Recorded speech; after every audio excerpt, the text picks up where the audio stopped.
সোনা কিভাবে তৈরি হয়? সোনা মাটি থেকে উঠে আসে নাকি সোনার গাছ আছে? চলুন প্রথমে বুঝি সোনা কোথা থেকে আসে এবং পরে জানব কিভাবে সোনা উত্তোলন করা হয়। আমাদের পৃথিবীর গভীরে অনেক মূল্যবান সম্পদের ভাণ্ডার রয়েছে, যেমন পানীয় জল, সোনা, রূপা, তামা, এমনকি পেট্রোলিয়াম। সোনার ক্ষেত্রে এটি একটি প্রাকৃতিকভাবে পাওয়া উপাদান। এটি শিলাগুলির মধ্যে পাওয়া যায় এবং বিস্ফোরণের মাধ্যমে তা আলাদা করা হয়। মাটির গভীরে বড় ফাটল থাকে যেখানে সোনা জমা হয়। এই সোনাকে উত্তোলন করতে মাইনিং করা হয়। খনির শ্রমিকরা মাটি খনন করেন এবং ধারালো যন্ত্রপাতি বা ছোট বিস্ফোরক ব্যবহার করে সোনাকে শিলাগুলি থেকে আলাদা করেন। পরে এই সোনা সংগ্রহ করে পরিশোধনের জন্য কারখানায় পাঠানো হয়। মাইনিং এর পর সোনাকে পরিশোধনের জন্য 4টি প্রক্রিয়া ব্যবহার করা হয়। সেগুলি হলো flotation, cyanide process, carbon in leach এবং অ্যাসিড প্রসেস। কোন প্রক্রিয়া ব্যবহৃত হবে তা নির্ভর করে আকরিকের ধরনের উপর। এবার একে একে এই প্রক্রিয়াগুলি নিয়ে আলোচনা করা যাক।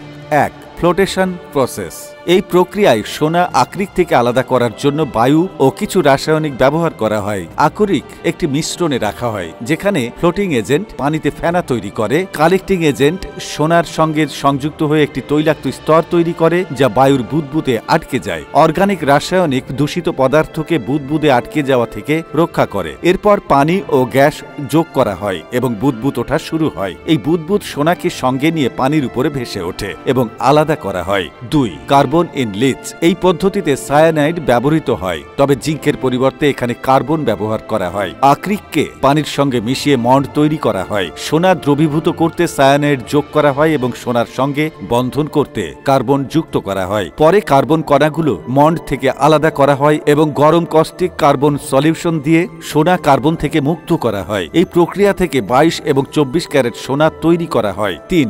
Cyanide process. এই প্রক্রিয়ায় সোনা ও ময়লা আলাদা করার জন্য সায়ানাইড ট্যাঙ্কে রাখা হয়। পরে জিঙ্ক যোগ করা হয় যা রাসায়নিক বিক্রিয়ার মাধ্যমে সোনা ফিল্টার করে আলাদা করা হয়। 4. Mercury process. এই প্রক্রিয়া সায়ানাইড প্রসেসের অনুরূপ, তবে এখানে মার্কারি ব্যবহার করা হয়। আকরিক একটি মিশ্রণে রাখা হয় এবং মার্কারি দিয়ে ঢেকে দেওয়া হয়। মার্কারি সোনাকে আকর্ষণ করে এবং একটি মিশ্রণ তৈরি করে। পরে মিশ্রণটি উত্তপ্ত করা হয় যেখানে মার্কারি গ্যাসে পরিণত হয় এবং সোনা আলাদা হয়ে যায়। পুনর্ব্যবহারের জন্য মার্কারি সংগ্রহ করা হয়। এইভাবে সোনা প্রাকৃতিক অবস্থায় মাটি থেকে উত্তোলন করা হয় এবং পরিশোধনের মাধ্যমে ব্যবহারের জন্য প্রস্তুত করা হয়। তো বন্ধুরা, আজ এ পর্যন্তই। আজকের ভিডিও কেমন লাগলো তা কমেন্ট করে জানাতে ভুলবেন না কিন্তু। সেই সাথে আমাদের পেজটি ফলো করুন নতুন নতুন তথ্য পাওয়ার জন্য। আর সবাই ভালো থাকুন, সুস্থ থাকুন, আমাদের সাথেই থাকুন।